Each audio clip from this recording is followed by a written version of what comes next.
হচ্ছে আমাদের সম্পূর্ণ syllabus physical education semester 2 minor কোর্সের সম্পূর্ণ সিলেবাস সম্পর্কে আমরা আলোচনা করব।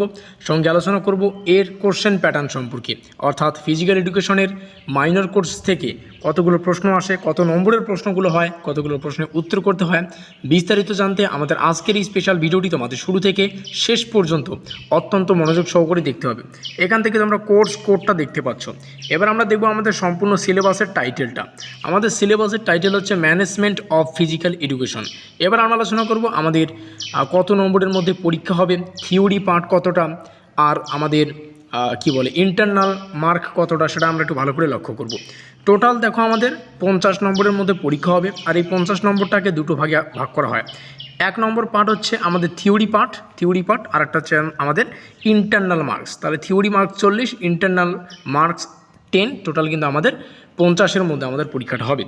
আর থিওরি পার্টের জন্য আমাদের যে সিলেবাসটা সেটা এখন আমাদের সামনে রয়েছে, আর এই থিওরি পার্টের জন্য আমাদের 40 নম্বর থাকবে। থিওরি পার্টের জন্য ইউনিট 2, ইউনিট 3 এভাবে কিন্তু সিলেবাসটাকে ডিজাইন করা হয়েছে। আর সম্পূর্ণ সিলেবাসটা যেহেতু ইংলিশে প্রকাশিত, আমরা সম্পূর্ণ সিলেবাসটাকে বাংলায় আলোচনা করব, কোনো ব্যাপার না। এই পিডিএফ থেকে শুধুমাত্র আমরা কোশ্চেন প্যাটার্নটুকু ভালো করে বুঝে নেব। এখানে লেখা রয়েছে question pattern, end semester examination. আমাদের যে ফাইনাল পরীক্ষাটা হবে দ্বিতীয় সেমিস্টারের লিখিত পরীক্ষা, এন্ড সেমিস্টার এক্সামিনেশন তাকেই বলা হয়। ঠিক আছে, তোমাদের সামনে যেটা পরীক্ষা রয়েছে আর কি।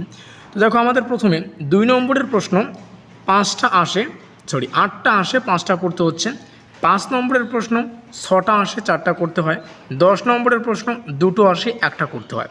তাহলে 2 নম্বরের প্রশ্ন 8টার জন্য যেখানে 5টা করতে হয় সেখান থেকে 10 নম্বর পাচ্ছি। আর যেখানে 5 নম্বরে 6টা প্রশ্ন আসে, করতে হয় 4টা, এখান থেকে 20 নম্বর। আর যেখানে 10 নম্বরে 2টো প্রশ্ন আসে, করতে হয় 1টা, এখান থেকে 10 নম্বর। টোটাল কিন্তু আমাদের 40 নম্বরের লিখিত পরীক্ষা, 10 নম্বর ইন্টারনাল মার্কস, টোটাল আমাদের 50 নম্বর হয়ে গেল। এখানে আমরা যে বিষয়টা একটু বাদ দিয়ে আসলাম সেটা হচ্ছে আমাদের সিলেবাস, যেটা ইংলিশে প্রকাশিত।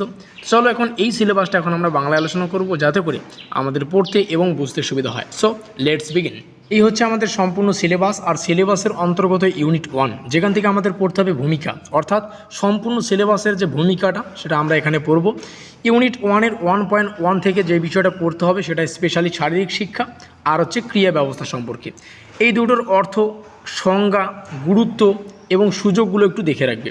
এই সমস্ত বিষয় একটু নিজেরাই মাথা খাটিয়ে পড়বে, ঠিক আছে।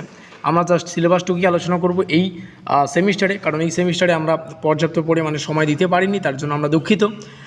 আর যাতে করে সিলেবাসটা তোমাদের সামনে একদম সুন্দরভাবে উপস্থাপন করতে পারি সেটারই প্রচেষ্টায় ছিলাম, আর সিলেবাসটা তোমাদের সামনে শেয়ার করছি। কোশ্চেন প্যাটার্ন শুরুতেই আলোচনা করলাম, একটু এখান থেকেই বুঝে নিও, কলেজের ক্লাসগুলো করো।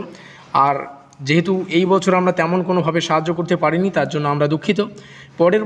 পরের বছর বললে ভুল হবে, যেহেতু এই সেমিস্টার, পরের সেমিস্টার থেকে আমরা তোমাদেরকেও আগে ভাগেই কিন্তু বলে দিই যে তোমাদের কোন কোন সাবজেক্টগুলি রয়েছে। আমাদের চ্যানেলগুলো আমাদের চ্যানেল যে সমস্ত ছাত্রছাত্রীরা ফলো করো, তোমাদের অনেক আগেই কিন্তু সেমিস্টারের শুরুতেই বলে দেওয়া হয় যে কোন কোন ছাত্রছাত্রীরা রয়েছে। তোমরা কমেন্টে জানাও যে তোমাদের কোন কোন সাবজেক্টগুলি রয়েছে, তাতে করে আমরা সেই সাবজেক্টের উপরে কিন্তু জোর দিয়ে সেই সাবজেক্টগুলির উপরেই কিন্তু আলোচনা করি।